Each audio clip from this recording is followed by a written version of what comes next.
Hey guys, I've been owning this Leatherman Blazer for about 96 hours now, and I've been obsessing about it the entire time.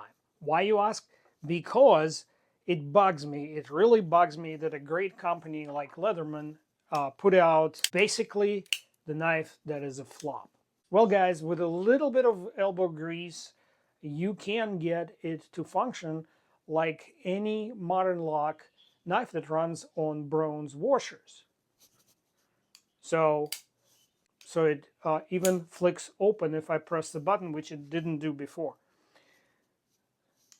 If you bored by this sort of things, sorry, I had to get this video out. It was, killing my OCD. So, to date, the only other reviewer who actually reviewed the knife with it in hand was Jared Neves. And I watched his video after I published mine. And here's the moment in his video that triggered my OCD. To say, and this is where I made a mistake. If you squeeze it, it won't shut, right? So if I squeeze right here and I'm pushing the button and I'm squeezing this other side, it's not going to shut. It's going to have a lot of resistance. Yes, I can push it down, but if I put no tension on it, so I just push the button and I'm gently holding it, I can get it to just drop. So that does take a little bit of getting used to, because most knives we're used to kind of holding firm, right? So when you push the button, you kind of just drop it. With this, you do have to be a little more gentle on the scales, otherwise you'll squeeze them together a little bit. It's not so much that you'll stop it from closing, but it'll stop it from free falling. And you know what? It actually did make sense. The proverbial light bulb went off in my head because I own Striders. And they suffer from the same ailment that my brand new Blazer suffered too. Check out my, basically one of my most carried knife. This is S&G that I rescued from a very harsh ownership. It does everything a modern frame lock should do. How did I achieve it? Let me show you another one. A more recent acquisition. It also suffered the same issues from the factory, but look at it now. Drop shot, flicks open, and reverse flicks too. So it does everything a modern flipper knife should be doing. Strider has a secret that I alluded to in my video about it.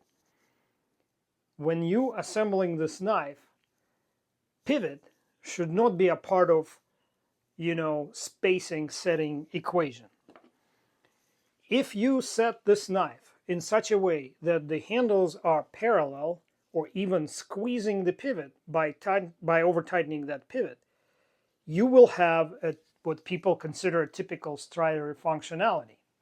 When you get your Strider, all you have to do is loosen all these 3 screws and the pivot. Well, that requires a special tool, but it's a different story. I covered that in my other video as well.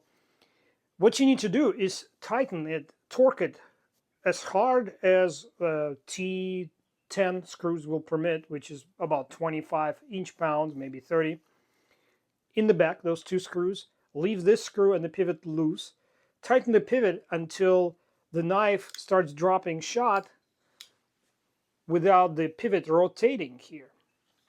And then just adjust this middle screw until it no longer drops shot, and then back it off a little bit. And what it does, it opens up the handle. The little bit of a tolerance, nothing is completely flat. So this line here is not flat. So this little bit of a tolerance releases the pressure from the pivot and the washers and allows them to rotate freely. And I knew it, I just didn't connect it to the Blazer until I watched Jared's video. Obviously, he was telling you exactly how his knife felt and showing it. Obviously, he just got it because literally the knife just dropped. So I started thinking, what is so different between his and mine? And thank goodness his video is high definition enough that I was able to figure that out. So let's take a look. Here's the key to my entire series of discoveries. Take a look at this screenshot and notice the gap between the 2 halves of the frame. Right there where the stop boss, I think that's the right word, supposed to but is not contacting the opposite side of the frame. Also, take a close look at the finish on the edges of the handle and the stop boss itself. Look at the machining marks. And then take a listen to what Leatherman had to say about the handles. So one other thing that we do here that's kind of shows our attention to detail and something we wanted to call out and highlight is that our boulder frames are actually made out of 416 steel, which is kind of unique. One way we wanted to show that off was through a nice polished edge. So all of our frames, they get machined out, then they go to Cerakote and get finished, and they come back, and we have to take this edge and we put it through this polishing process. So all of the handle frames have a nice contrast between the Cerakote finish and the metal frame, so you know it itself is a metal frame. And here you go, no satin finish on the knife that Jared is holding. In fact, there's plenty of machining marks. Here's another shot of that. Have you guys noticed that too? I think they sent him a pre-production prototype. I suppose or suspect that somebody at Leatherman already adjusted this knife. It was a production prototype, probably one of the engineers. And you know what? In a test and evaluation profession, this is a big no-no. It has to be tested in its production representative format, just as mine on the right there. And while Jared is getting lots of flack in the comments for that video, I think it's totally not his fault. He showed what they sent him. This is my conclusion, my finding, my perception. Yours may be different from mine, and I'm definitely not trying to give anybody any excuses. I'm just sharing with you what my findings were. Let me digress while you're processing all this. I'd like to start by explaining why the thumb wedge that came with the knife has been now removed and replaced with the basic thumb studs that came off of a very inexpensive knife. This piece here has a wedge and it has pretty crisp edge here. It's rounded off but not enough. After flicking it open for maybe a couple dozen times, my thumb started to hurt, and I don't have very tender hands, as you can see. So I replaced it, the 3mm metric thumb stud, or 1/8 of an inch. The thumb stud has like a boss on one side and a screw on the other. That fits 1/8 of an inch or 3.2 millimeters, 3.1 millimeters, something like that. So I installed it toward the front of the handle here, because this way the curvature here naturally guides my thumb to where I can open it. And in this position, it's pretty straightforward reverse flicking the knife. Now, let's open the knife and let's see what kind of crazy ideas I had to implement here in order to get it to work as you just saw. Folks, I sponsor my own channel. I don't accept affiliations with knife companies or knife retailers, and that's why I often provide links to the tools that I frequently use. One of these tools that became essential in my tool arsenal is a Hoto multi-bit driver. Reason is because when I grip it, I can freely rotate it. This is a spinner here, and there's a magnetic tool bit holder that I really enjoy using. Very simple to use. And securely stows the bits in my handle. These are like 20 bucks on Amazon, link is in the description. The shtick of this knife is how easy it is to disassemble and reassemble. In fact, I have a suspicion that whoever designed this assembly, this mechanism, is a firearms designer, because it reminds me of something like Makarov pistol or the Glock in more ways than one. So by just undoing the screw, I can now remove the pocket clip, and then I just undo the pivot and carefully remove the show half of the frame. If you're not familiar with this knife, you probably won't even notice that I significantly reduced the size of the washers. Here's the original size, and here's the new size. I took them down all the way to 1/2 inch. Why 1/2 inch and not less? because I didn't want the washer to drop into this recess around the pivot. Pivot is machined integrally to this half of the frame and cannot be removed. And the recess is to allow the end mill to go around the pivot when they machine it. So I reduced both washers from 5/8 inch or 16 millimeters to ½ inch or 12.5 millimeters for about 20% of the improvement that happened. Next, kind of takes me back to firearms, specifically Glocks. And you know that there's some parts, especially sheet metal parts and some of the cast steel parts on the Glock that need to be polished to give the functionality a little bit of a finesse. So I polished the tip of this spring right in the area where it engages the button block. The block itself is polished from the factory. Okay, that gave me another maybe 5 to 10% improvement in functionality.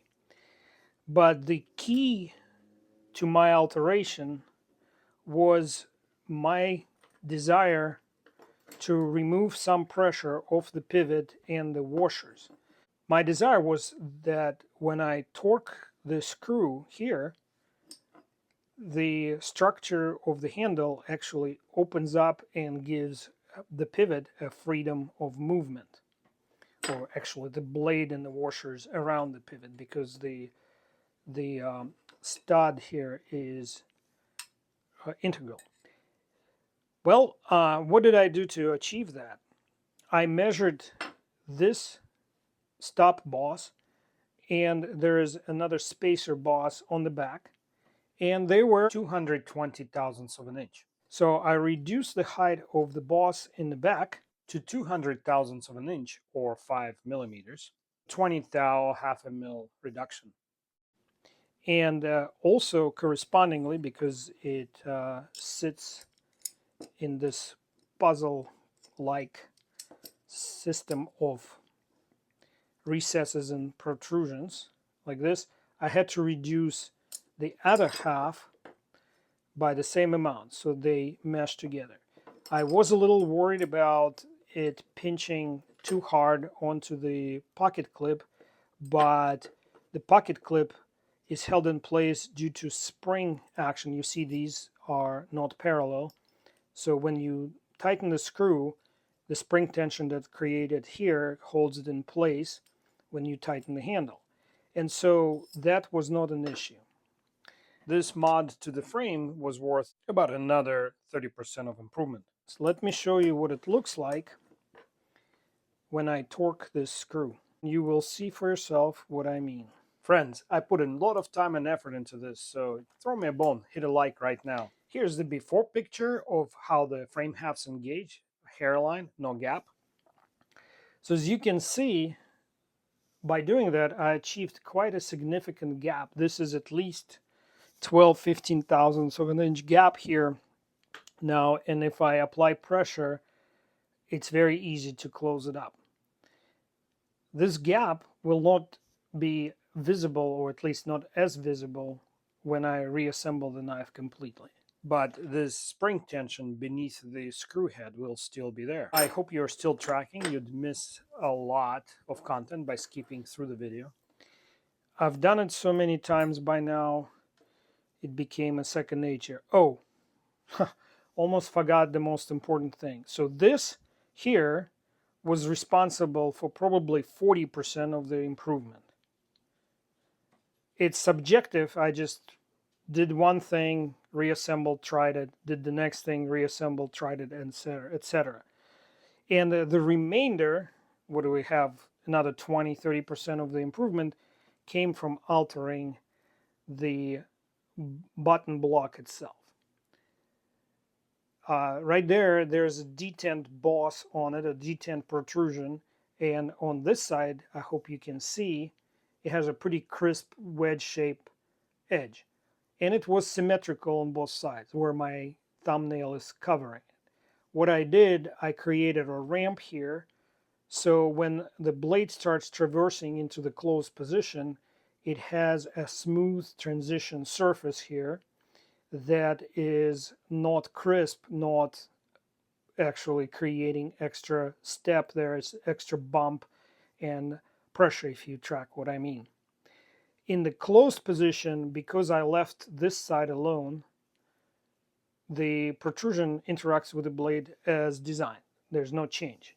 And one more thing I did, I bent this a little bit plastically. I plastically deformed it. I changed the angle here to give me a little bit more of a tighter detent, because even though mine wasn't too light, but I do think it could be a tougher detent, harder detent. So now I'm going to reassemble the knife. If you haven't seen my other video, I did a step-by-step, but it's very straightforward. Tighten up here just a little bit, not all the way. Now I can insert the pocket clip. Goes in nicely. And now I'm going to torque it to about 18 to 22 inch-pounds. That's T8, that's what nominal torque for it is. So right now the knife is capable of functioning, but the blade will not be centered, because what centers the blade in this system is the pivot screw itself. Once I tighten the pivot screw, you will see what I mean. It's hard to show with a YouTube resolution. If you're watching it in HD, you might be able to see. So I just barely tighten it, and you can see right here it's off-center toward the show side. And now if I just give it a little bit of a torquing here, it will get the blade back to the center. Now I'm going to test the function, and it's pretty stiff, so I went farther than I wanted to. So I'm going to back it off. Still pretty tight and no play. So I'm going to back it off again while making sure there's still no play. And I'm getting there to the happy place.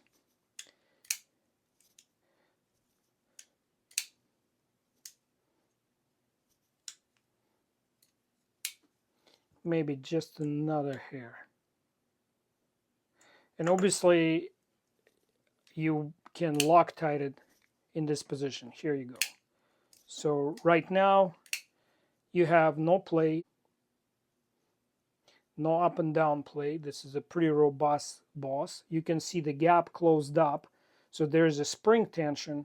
So perhaps you don't even need to worry about Loctiting it as much, because that pressure will prevent, it's like putting a split washer under a screw head. It's going to prevent it from untorquing.